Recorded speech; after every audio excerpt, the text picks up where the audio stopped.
This is the future. And humanity is all but extinct. First, they start skipping prescribed drug dosages. Then they begin touching. I volunteer as tribute! You can stop this. You can change things. I know that there's something more. Then we've only got one choice. We fight. Fight the Future with Dan and Paul. Welcome to Fight the Future with Dan and Paul. I'm Dan. And I'm Paul. And I'm recording from Rovereto, Italy. Which is rather warm right now, I understand. Yes, it is incredibly hot. Scorching, you might say. Haha.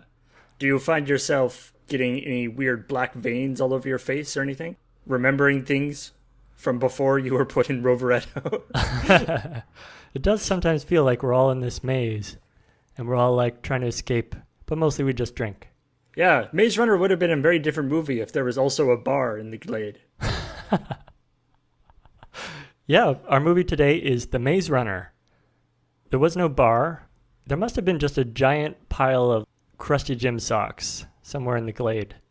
There was a little kind of recreation. a little river you see at one point, but yeah, there didn't seem to be a lot of facilities.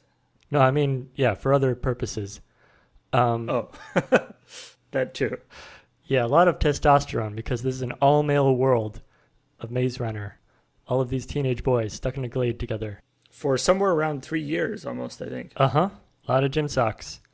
Yeah, so Paul, this is a momentous occasion because with this podcast, we're completing our round of the major young adult franchises. We've watched the first installment of The Hunger Games, Divergent, and now The Maze Runner, as well as various failed ones. Who decides which are the major young adult franchises and which are the ones that fall by the wayside? Money decides, Paul. I guess it's which ones get the second movie, which all three of those are going to get them. So. Which is decided by money. So we made the complete round. So we've now watched more young adult science fiction movies than anybody should who's our age. More than a lot of young adults, I would guess. Uh-huh. We'll try and talk to them, but we know too much at this point to relate. Yeah. They'll keep like talking about who their favorite character is. We'll be like, no, that guy's not. You see, he's not very good because of the second movie. And yeah. It just doesn't make sense in the context of his relationships. Yeah, no. Albie makes Katniss look like 3 or 4 rather.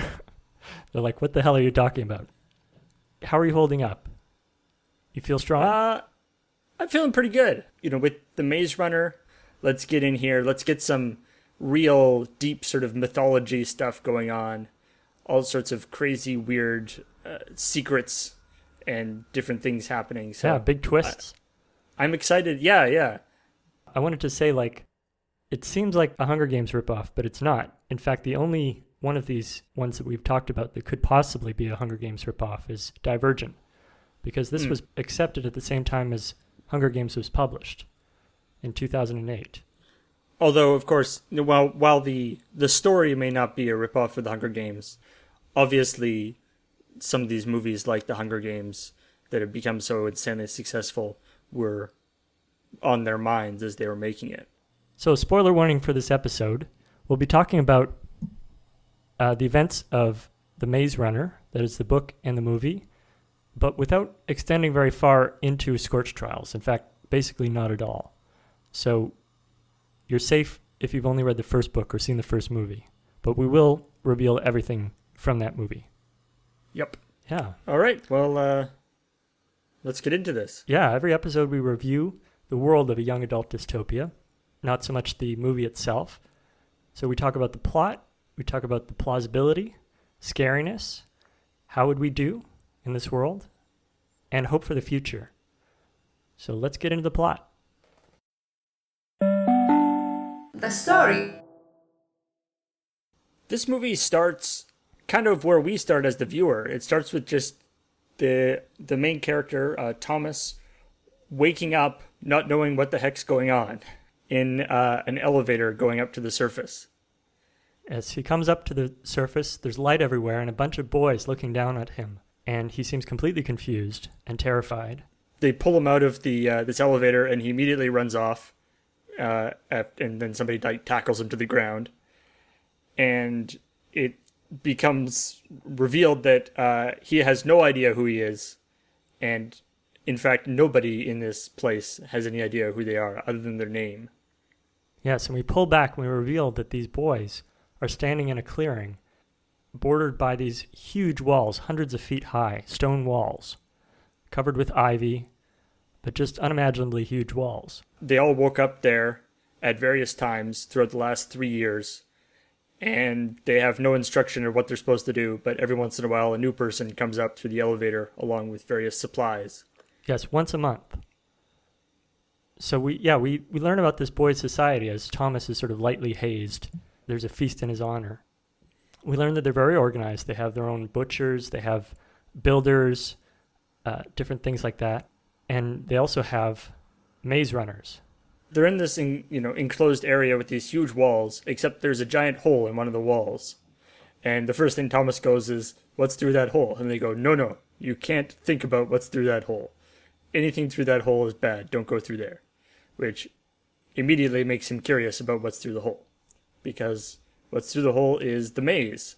Yes, it turns out that the Glade is completely surrounded by this maze, gigantic, dusty area with high walls. And the boys have been exploring this maze every day when the doors open to the maze, and then they close at night. So every day, 2 of the boys take off, run through the maze, and map it out, hence the name Maze Runner. Looking for an exit, looking for a way. Yeah, and we find out pretty early that this seems like sort of a Sisyphean task because apparently the maze changes every night. And so they're going out and mapping the maze, but it's changing all the time. Mm-hmm.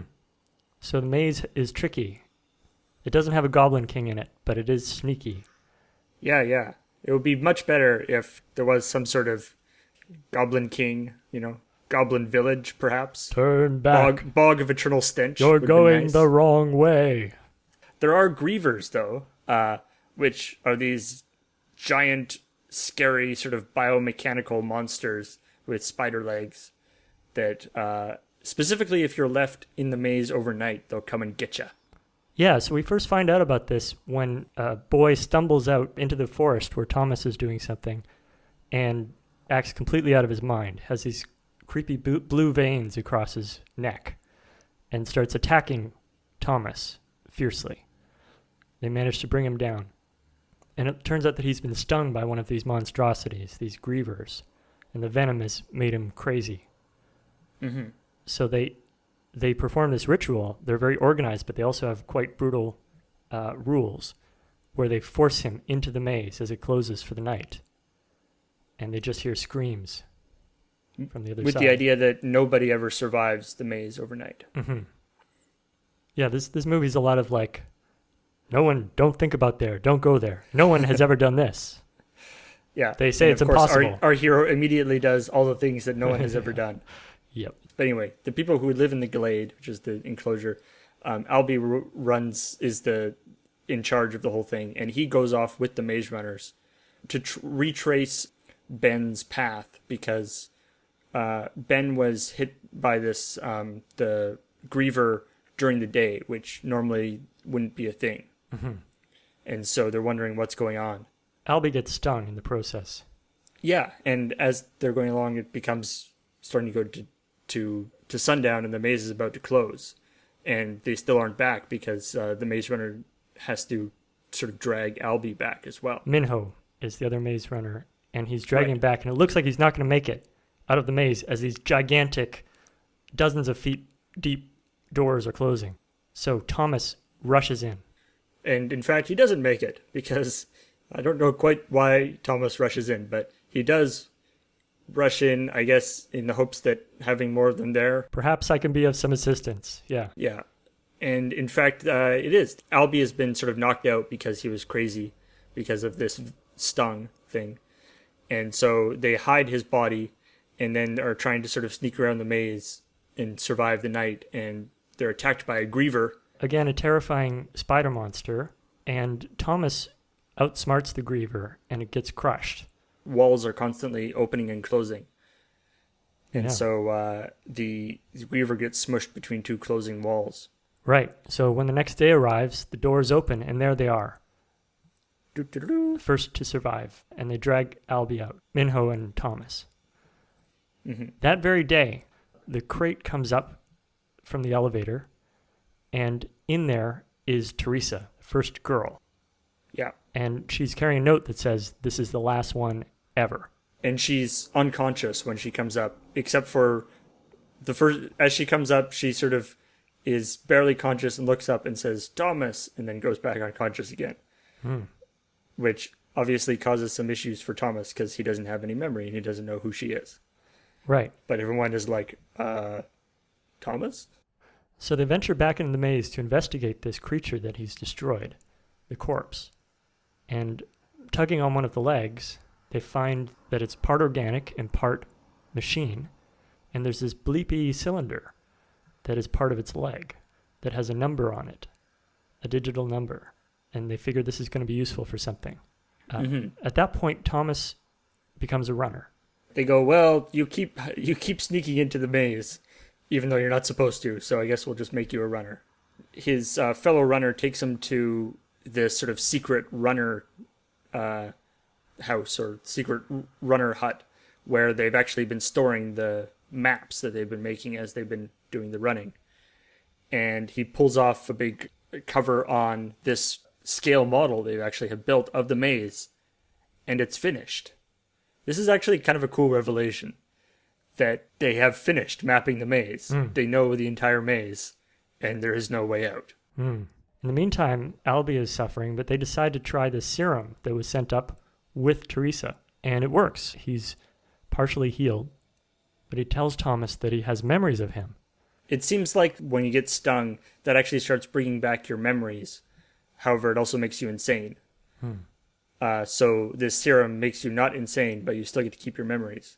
Minho and Thomas decide to venture into the maze using this cylinder as a sort of a homing device.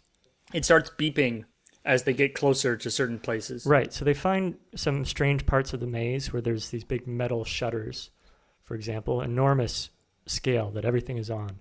And they find a place that no other maze runner, despite the fact that they have completely mapped the maze, no maze runner has actually seen before. Because the cylinder opens it up. It acts as kind of a key. The door opens and then scans them and closes again immediately. That night, all the doors open. So not just the door on one side, but doors on 3 other sides open in the middle of the night. And Grievers come out and start attacking them. So clearly the Grievers are not super happy about this whole process. Yeah, they invaded their pad. Yeah. Let's get him, boys! So they're all running and hiding and trying to fight back. Lots of teenagers are killed at that point. Including Albie, who is grabbed by one of the Grievers. Just as he was about to give more information. The real secret is... Oh. But he does manage to knock one of the sort of stinger things that the Grievers have. He manages to sort of rip that off as he's getting dragged away. And so Thomas says, "Inject me." So Thomas gets his memory back, and he realizes, wait a minute, I'm not just one of the people in this prison. I'm one of the prison guards. I was one of the people who was sending boys in here and monitoring them. He knows for sure that there's an exit now, Thomas, because he remembers. So he leads them back into the maze. And this kind of a bully guy named Gali, who's been giving him a hard time, confronts him at this point. Says, "Hey, this is our place here in the Glade." He thinks that the whole reason why they were attacked in the first place is because they were poking around places where they shouldn't be, which is probably true. About half of them, like 15 of them, go into the maze and fight a bunch of Grievers that all attack at once, like 3 or 4 of them at least, and make it to this exit where they enter in the code that turns out to be the positions of the maze as it changes. Right, which the maze runners have actually been able to map. They realize that the maze isn't actually changing randomly. It's actually following a pattern. And so they use the numbers of that pattern to unlock the door. And then they go out into this corridor that's just a very sort of ordinary fluorescent lit corridor. And they all go down, and there's a door that just has a big green exit sign on it. Convenient, yeah. I'm almost tempted to just stop there. It's so lovely up until this point. But the mystery needs to be revealed, and so they open the door and go into this high-tech laboratory that Thomas has been having flashbacks to this whole time. Except everyone is dead. And so they go into this laboratory, and they were clearly watching the kids in the Glade and all the stuff that was going on in the maze, but everyone is dead. They're slumped over their consoles or on tables or whatever, and there's a button blinking that they tap on, and they get a recorded message that does kind of an info dump. Yeah, it's the big reveal. What is the purpose of the maze? So the Earth has been hit by the solar flare. It's caused mass deaths. And even worse than that, it's been hit by a virus, which is also called the flare, that causes people to go mad and attack everyone. TV Tropes calls it axe crazy. And the purpose for them being in the maze is that it's a trial. They're children who've been found to be immune to the flare, and they need to study their brains. Am I getting this right, Paul? I believe that is the case. Because it's a little bit confusing, and my brain kind of refused to accept it. But anyway, they're studying their brains, which we can see scans of their brains all over this area. Yeah. And the group is called Wicked, WCKD. And what's funny is that in the Italian version, it's called Cattivo, which means wicked in Italian. And so it spells out Cattivo, just like wicked is spelled out. Anyway, I'd love to see them actually say what that stands for. Right. But this woman who appeared and gave them the info dump, played by Patricia Clarkson, shoots herself in the head. She gives this info dump, but in the background of that video where she's giving the info dump, there are soldiers coming in and killing everybody. She says, not everyone agrees with our methods. Surprise, surprise. People are weird that way. Then Golly appears, crazed with a sting, and ends up shooting lovable Chuck, who's the round kind of mascot of the group. Who dives in front of Thomas at the last moment. Saving Thomas, but dying, and they manage to kill Golly as well. And then a bunch of mercenaries or soldiers burst in. Should we stop there for Yes. hope for the future? Let's stop right there. Plausibility. In this segment, we talk about how this world got this way, how it maintains itself, and other kind of related issues of plausibility. And there's a lot of different ways to tackle it for this one. What I see there being two main aspects to plausibility. So, I mean, like, the first off is just the kids in the maze there. Glade society. They've been there for 3 years or so. And the situation they've created there actually seems reasonably plausible. Obviously, they're getting regular supply dumps from the elevator.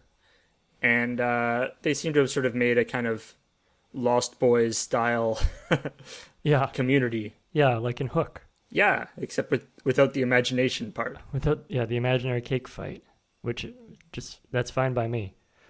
It's almost a daring take after the Hunger Games to say that these teenage boys could organize themselves and actually create order. They say that things were rough at the beginning, but they eventually made these rules, and they eventually chose roles for everybody in that culture.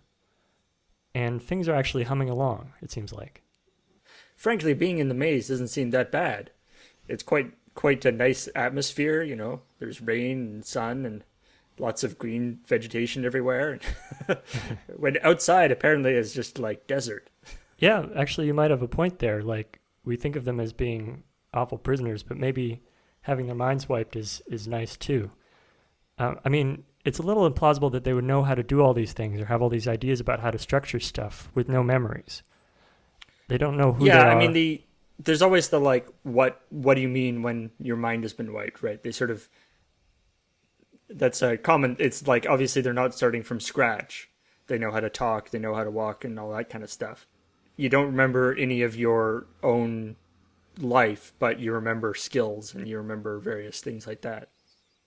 So how did the Gladers see the Grievers before the events of the movie? I mean, they never saw a Griever, right? Or they only saw hideously mangled corpses. Yeah, and I think they sort of maybe saw them like far away as they were running or something. Oh, okay. They may have caught glimpses of them. Yeah, because I mean, people had been stung before. Right. Which clearly means that they would have to have had interactions with the Griever. But wait, how would they have an interaction if they only come out at night? I don't know. So they only started seeing them in the daytime.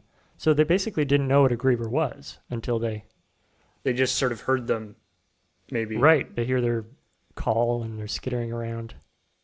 And they also find, mangled bodies, and they know that anybody who stays in the maze after night never comes back. I wonder if there was a guy who's like, I'll bet our imagination is worse than whatever this is, Then comes back, he's like, oh, nope, I was wrong. I was so wrong. It was almost exactly the way I imagined it, except more legs. So anyway, that society is very peaceful, and it's an interesting aspect of the movie that their lives rely on these rules, that as long as you're not in the maze, when the doors close, you're okay. And those aren't rules that have been handed down to them. I feel like they're rules that have been figured out through long suffering. Right. They've got a wall of all the names of all the people who've ever been there with ones crossed out who died. Yeah, about at least 6 of them have died, probably, right? Right. Well, it's 1 a month for 3 years, right? So there's a total of about 30 at the time of the movie. Yeah, something like that. Mm-hmm. So the other half of plausibility is, why is all this? This is the trickier one. So who are the people who would have made this, and to what purpose? The idea we're working with here is that they have determined that there's something that there's this virus that affects people's brains, and that there's something that these kids have that make them resistant to it. I wasn't quite clear whether the thing that they get injected in when they get stung and the virus is the same thing. It seemed to manifest itself in the same way. Yeah, you go axe crazy. You go crazy and you get the black veins all over your face and stuff.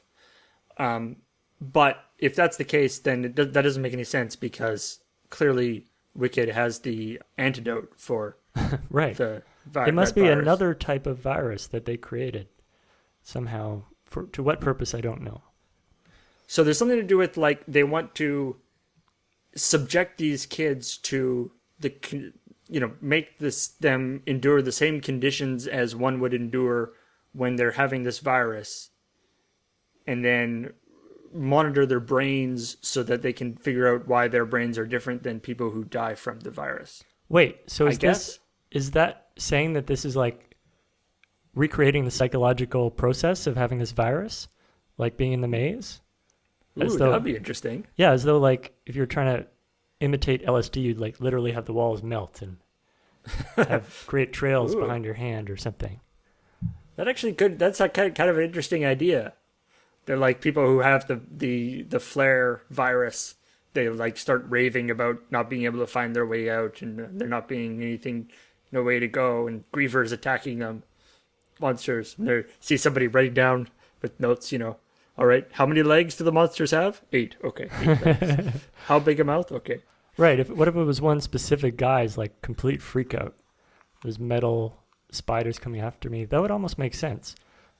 I mean, the spiders, the only way you could explain the spiders is as something that's trying to be the most terrifying monster possible. Right. Because, I mean, there's lots of different ways that they could have done the same job of having something kill people when they stay in the maze overnight, if that was the objective. They could just have turrets or something. Or a trapdoor that opens or... Yeah. So, yeah, clearly the Grievers are designed to be something that's sort of nightmare fuel. Yeah, and they are. They've got like 4 rows of teeth. They've got no eyes. They move in a very frightening way with their mechanical piston legs. And somebody created those. And a whole bunch of them, too. Yeah, I think there's 8 of them. 1 for each segment of the maze. Oh, really? Mm-hmm. The question is this whole thing just one big obstacle to filter out people? Or are they trying to create specific brain states? And if so, is the experience of growing out with a bunch of other teenage boys and creating society part of it as well? Like, I feel like the filter thing doesn't quite work, because the people who get through the maze aren't necessarily going to be the most proficient or whatever, because while Thomas is obviously, very smart and agile and all that stuff, there are a whole bunch of kids who came with him who are just random kids, including, the little fat kid who's the the mascot or whatever. Yeah, they come along for the ride. But the idea of sort of the hitting specific brain states seems like something that could be interesting. Yeah, why? But why do they need to be together is a question. Like, why couldn't they put each person through a sort of virtual reality experience? Or it seems like it would be much easier to control and much easier to evaluate individuals. And I mean, we'll talk about it in the Hope for the Future thing probably. But in the end, the woman in charge is like, more got out than I expected. But yeah, that was a chilling moment. They're prepared to lose, 28 out of 30 kids. I wonder if like what if this is like not the first maze, or not the first time they've run this experiment? Like they tried it without the Grievers, and they got through really quick because they could just hang out there at night and they mapped it quite quickly. Yeah, maybe they didn't have to worry about stuff. Every part of it is a different aspect of was added on gradually. Mm-hmm. Here's a question I had. They never found a camera in 3 years. No. Inquisitive adolescent boys scouring every inch of this glade. And they never found a sensor in their own bodies either. Right. Yeah, presumably they have some sort of implants in them, right? Yeah, because they seem to have real-time brain scans being sent back to the headquarters. So why was it important for them to feel like they weren't being watched? To feel like it wasn't an experiment. Except, I mean, in some ways they sort of knew that they were being watched in the sense that things would happen. They would get the supplies that they happen to need at any given time. Or, they sort of found indirectly that they were being watched just because of how things operated around them. But they never had concrete evidence of it. Oh, that's a good point. Yeah, the supplies. Maybe that cameras with really long lenses on them. Yeah, they could be mounted on the top of the wall. They never tried to climb the wall. Despite their being covered in ivy. Well, he says that the ivy stops before you get to the top. I actually looked up how fast does ivy grow. Apparently it's about 3 feet per year. So that means that it must have been put on there. Right. The ivy is actually it didn't just happen. It was deliberately put there. So they created this maze. Like the maze itself is the most extraordinary thing. And the maze appears to be much, much more than 3 years old. Yes, but it's fake. They must have stuck on the ivy with glue. Or, specially engineered it to grow fast or something. Yeah. But so the whole thing is almost like a haunted house ride. All the weathering on the rocks and the big rusted pillars and stuff are all just like faux finishes that somebody went in. They looked at different tiles held it up. This is what it should look like. And someone decided that all that was important for the psychological experience of it. It's to create this sense of awe, I guess, and like forbiddingness. And I mean, did they have to be like 400 feet tall? Could they be 200 feet tall and be just as effective? Right. The walls. In the book, apparently they're all underground. They discovered that the sky is fake. Sort of like cabin in the woods. That's interesting, because then even if you could have gotten to the top of the wall, it wouldn't have helped. Yeah. But yeah, it was important that it be this very... And none of it quite matches up with what we know about its purpose of stimulating their brain in certain ways. I mean, it's hard to make that connection. I mean, we're not even talking about the flare. We're just taking it as granted. Yeah, I mean, we don't know anything about it. I mean, all that's revealed in the movie is that it's a thing that happened. Yeah. Heck, that could be totally lying. We don't know. Right. In the next movie, we might find out more. Considering what we know already about the people who created the whole thing, it's entirely possible they'd be like, oh yeah, there's a bad virus out there. Yeah, what we've discovered is that they're absolutely ruthless. That they wicked, and there's a catchphrase, wicked is good. Mm-hmm. Usually when people say that, it makes you wonder, are they good? Maybe not. Mm-hmm. Maybe we should have called the company Good. That would have saved a lot of time. What does wicked stand for? Do you have that? I don't. Somebody just runs in and goes, "Hey, everybody, I just realized that if you just take the initials of our name, it spells wicked." Oh no, we already stamped it on all of our stuff. We stamped it on everything. You don't think people will think that we're wicked, do you? Oh, Wait. Well, we better say wicked I have a is solution, yes. Wicked is good. Remember, wicked is good. Okay, I have it. World in Catastrophe. Killzone Experiment Department. So that, you see, it's quite innocent.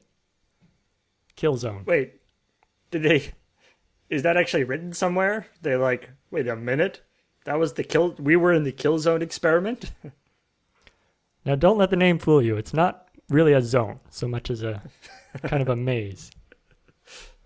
But we've learned that they are people who are willing to take teenagers, kidnap them, perform experiments on them, wipe their brains, torture them, and kill them. All for the sake of this cure. Or what they say is for the sake of this cure. Yeah. All we have is their word for it. But they can't really explain why doing all that is necessary for the cure. Mm-hmm. Or at least they choose not to explain that. Why wouldn't there be volunteers, if the world was really in such dire straits? Maybe, maybe they started just like poking people with sticks. This is just the logical progression over time. And every once in a while, all the scientists who are running the experiments kind of look at each other and be like, "What are we doing? At what point I went away for like a week because I was sick, and we came back and this was all here." Yeah. I thought we were still working on like hamsters at this point. Before I went on sabbatical, we were putting on scary ghost masks and jumping out at them. Yeah. You guys have moved very fast. Nice ivy. Scariness. I think we've talked about the Glade Society, that as far as putting a bunch of teenagers together, it's a much better case scenario than, say, the Hunger Games. Mm-hmm. If you're not a maze runner, then you're basically just kind of hanging out, doing the kind of Robin Crusoe-y, tending a little farm thing, or, I don't know, milking goats. I don't know, quite. I feel like there would probably be a low-level anxiety associated with everything, and, obviously you don't remember any of your life, which is pretty tough. Yeah, there's a certain kind of emptiness and existential nothingness to being just in this maze and not knowing anything of the world before. Right. Is this sort of like, is this it? Like, are we just going to be here forever? Although we've established that it might actually be better than being out in the world and remembering how bad it was. Yeah, you're kind of drifting, like you're dependent on this food coming up, and it gets much scarier when the rules start to change. We don't really explore that too much in the movie, but obviously for anyone, people who've been there the longest, it's probably more frightening for. Your routine is you don't know why things are the way they are, but at least they seem to be relatable, or they seem to be predictable. Yeah, so people really rely on the sense of control that the rules give them. And the idea that there are controllers who put you here in the first place and can arbitrarily, there's no particular reason why the doors close every night. It's just that's what the controllers said would happen. If they decide to change their mind, then there's nothing you can do about it. You just have to sort of adjust to this new situation. Right. And at some point they decided, let's just let them all attack the kids. Right. Let's just let all the spiders out. Which is, pretty intense to do that. Yeah, and the idea, or that, even before that happened, in the back of your mind, you have to be always thinking, like, maybe they'll just decide to stop sending food. Right. As we've said, we don't find out much about the outside world, but what we do know, what we can infer, it seems very grim indeed. Right. Clearly, if something like the maze can exist, if it makes sense, then it's got to be pretty bad. Even if Wicked is indeed an evil organization that has decided to torture kids. I think that will be the big twist. Wicked is not good. But even like if Wicked is an evil organization who's just dedicated to being nasty and running blood sports for children or something, the fact that something as large as the maze can exist indicates that nobody Undetected. is paying attention, which means that people have much, much worse problems to deal with. Yeah, and that somehow it seems like a reasonable measure, at least to someone. And we see a pretty ruined city in the desert thing as they're sort of flying in with the helicopter at the end of the movie, where obviously things are not doing so well. Yeah, we get to see the maze from the top at the very end as they helicopter away, which is a very cool moment. And a sign on the side of it that says Site A. Whoa. So, right. So scariness. That would have been better if it was said Site B. Good point. The Site A, you don't know. Maybe they were just being optimistic. Yeah. If this one goes we'll well, see how it goes. We'll see how it goes, and then maybe we can build another one. If the funding comes through. So scariness is if you're in the maze, not so bad as long as things don't go weird, which they do. and when 4 Grievers are attacking you, it's quite unreasonably scary. Yes, I would call that high in the level of scariness. Pants wetting time. Yeah, it's a brown trousers job. Yeah, I mean, all there is on screen is just like scrabbling CGI in your face. It's pretty intense. Yeah, somebody getting right up in there with the green ping pong ball on a stick. Yeah. They're very brave, I have to say, these boys. And they cooperate and they care for each other. Yeah, it's actually quite positive in that way. That there's remarkably little kind of infighting and stuff until Thomas comes and ruins everything. Yeah, other stories have shown us darker sides of human nature, darker views of human nature. The most we've got is Gali, who's a bit of a jerk and a bit conservative. But, again, he did have a whole bunch of his friends killed by horrible monsters. So that's got to be a little bit, concerning for him. Yeah, and he's 16, so, we'll give him a little bit of credit. How would they do? I am Aiden. I'm one of the names on the wall that's been crossed out.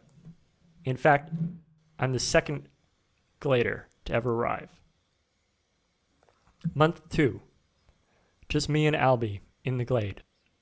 And both of us have our memories wiped, and both of us are completely disoriented. All we know is that we're in this Glade, and there's a door on one side that opens and closes during the day.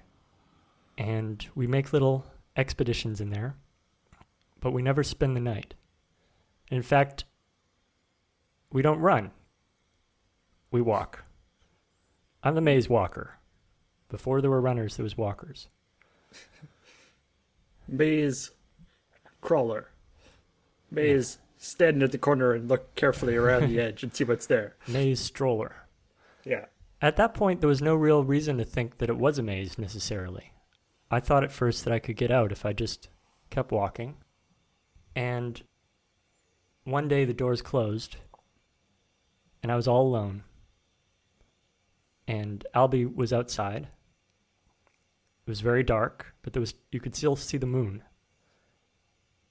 And I started to hear this skittering of spiders. So I ran for my life in utter terror. Spider caught up with me very quickly, stung me.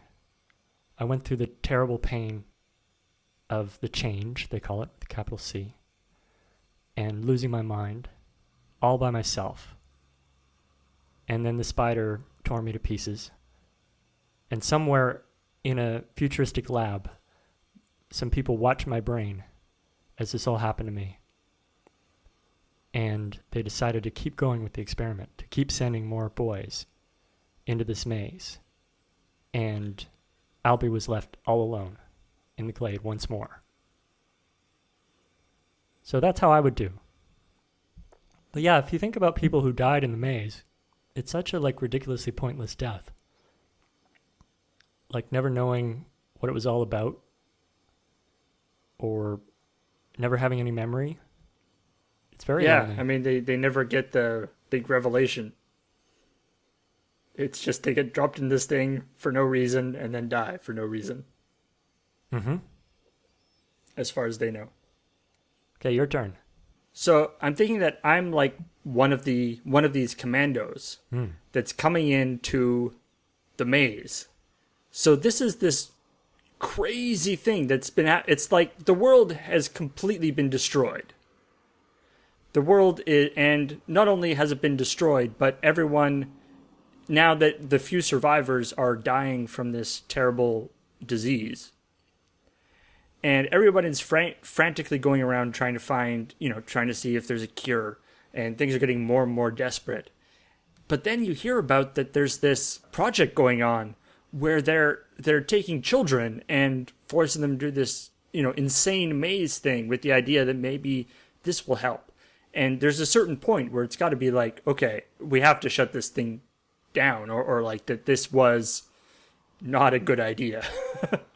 Even if this does get the cure, it may be not worth it. The scientists down who are working on the project, may not be directly culpable themselves. But at this point, the entire project is so completely messed up that you have to do this scorched earth mentality. So we're going in and we're just going to be killing all of these people. Yeah, like what justified shooting all these scientists dead on sight? Did they fight back? It seems like not. No, because they're probably scientists and not expecting a whole bunch of commandos to come in and kill everyone. So they had orders to kill all of these scientists.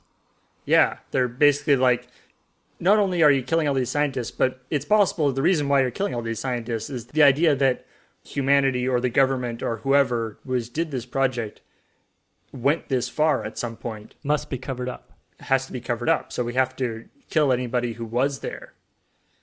And disguise the maze somehow. And disguise the maze. Yeah. Get somebody to do a large painting of a forest and we'll just drape it over top of the whole thing. And you see that there's like a half a dozen kids or a dozen kids that are getting out, that have escaped. And it's like, oh, thank goodness. We go in and pick them up in these incredibly traumatized kids, go in and pick them up in the helicopter and realize that they've lost their memories completely and they don't know what's going on. And so you try to explain to them how the world has been destroyed and what is happening, and that they were part of some crazy experiment. And you're flying away in the helicopter. And then, of course, we find out, this will go into the hope for the future part, but then we find out that maybe that whole process was actually part of the plan in the first place. And that they might be patsies, too. They didn't actually know that they were supposed to be part of the process. That discovering the maze's existence was all part of the plan, and that was actually, seeded to the proper people so that the traumaticness of escaping from the maze and then finding everybody dead was all just part of the actual plan they wanted to do. Well, that's an interesting suggestion, yeah. And that the person that, you thought was in charge of the whole thing, that committed suicide right as you came in, is not dead at all. She was faking it. So the idea that this conspiracy or whatever it is, this test, might go much deeper than just testing, than just these kids. There's maybe a bunch of adults who are not actually in on it, but are, if not actually being tested themselves, but are sort of unknowing patsies in the whole testing process. Wow. And that Wicked is pulling the strings, even though in your vision, the army people are not actually secretly wicked people. No. They're real army people. Yeah. So imagine that moment. Imagine if you just heard that there's a facility where they're torturing these kids. Then you fly over with a helicopter. There's a giant maze. What the hell? Yeah, and you're like, obviously it's giant, but it's, the world has been a lot destroyed and lines of communication are messed up. And so, if you lived in a different area, you might not know that it existed. But you'll be like, what the hell? This has been here this whole time? Well, I assume that it's secret. It's not like, oh yeah, if you want to get on the interstate, just take a left at the maze. Right, but the idea that something like that can exist indicates how messed up, we talked about this before, but that indicates how messed up the world is, that something like that can exist. Yeah, that the Google vans have not been by lately. Right. And even if, especially if it's the military, then it's, satellites and stuff aren't working or aren't being looked at. Yeah, because it's quite easy to pick out on a satellite. Yeah. It's the one that looks like the back of those books you used to get for car rides. Yeah. Oh, no, that's pretty common. That's just a satellite echo. Yeah. It's just a glitch. Ignore it. Although I do like the idea that there's like a Google van that's just been driving around the maze for a really long time. Whoa! It's been like, one Spiders. day we will map this all and it'll be on Street View. Gotta map it all. And there's the thing, like, when you're in Street View and you can move along the road, and so there'd be one where there's like a Griever beside the road, and the next Sort of one the smeared. Griever's gone, but it's moved into a different spot. Then it's just coming at the camera in the next step. Yeah. Hope for the future. Well, I guess hope for the future, it depends on whether you're one of the kids or whether you're one of the other people.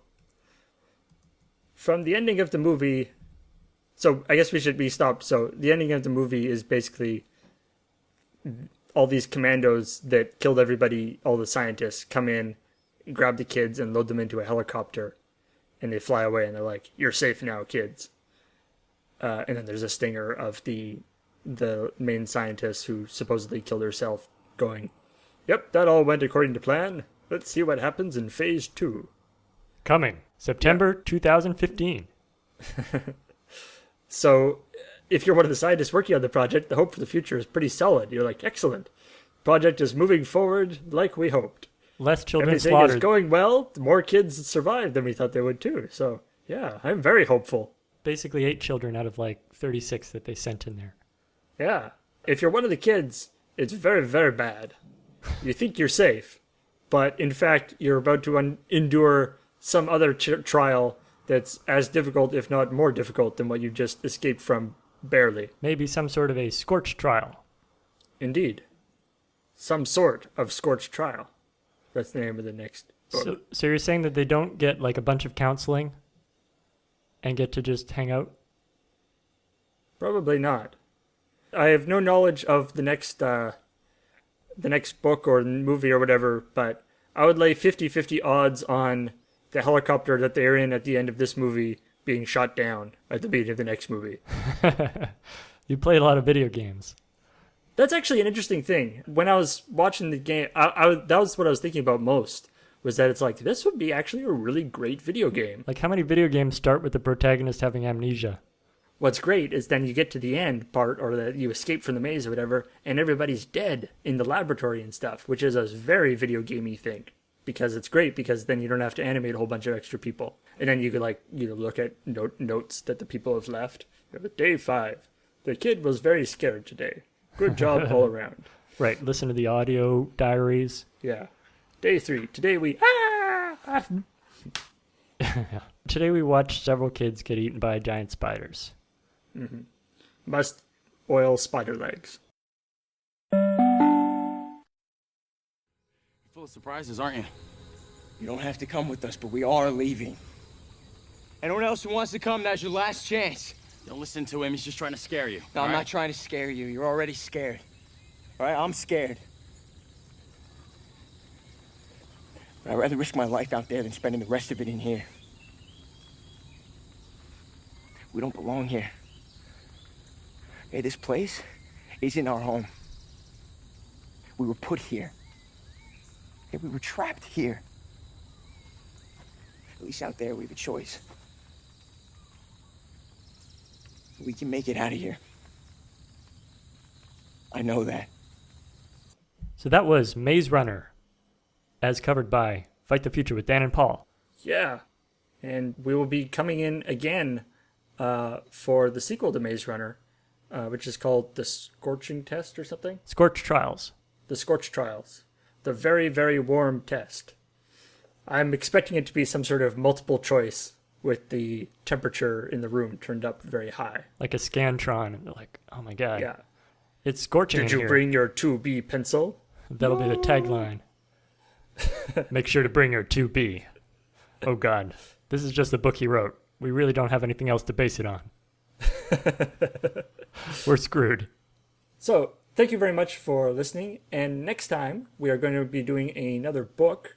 We have Little Brother by Cory Doctorow. A reminder that this podcast, as with everything on Loading Ready Run, is supported by our Patreon, which is at patreon.com/loadingreadyrun. Our theme song is by Bradley Rains, and the interstitial segments are by Kiara Kant. If you enjoyed this podcast and would like to support us, please subscribe, rate, or review it on iTunes, or you can give us some feedback on our forum at loadingreadyrun.com/forum. Thank you very much for listening. Yeah, thanks for listening, and thanks, Paul. And, thank you, Dan. And may the odds rise up in your favor and the wind be at your back. Always. Keep going. You're so close. I think you can get it. Always hope for the future when we're doing our thing and we're riding that ring and we're jumping and we're diving and we're grooving and we're dancing. Yeah, that's very close to what it actually to the real line. I know sarcasm. I think one of these days you'll be able to get it. One of these days. Bye-bye. Bye.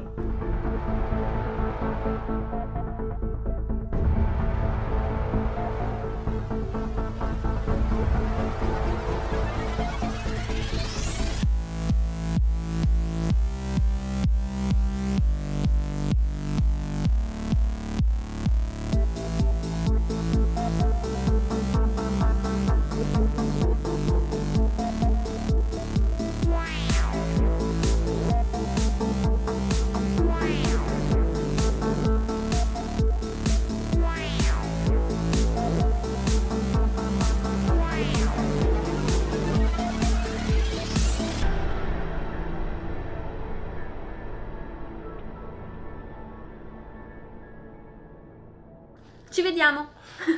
Perfect.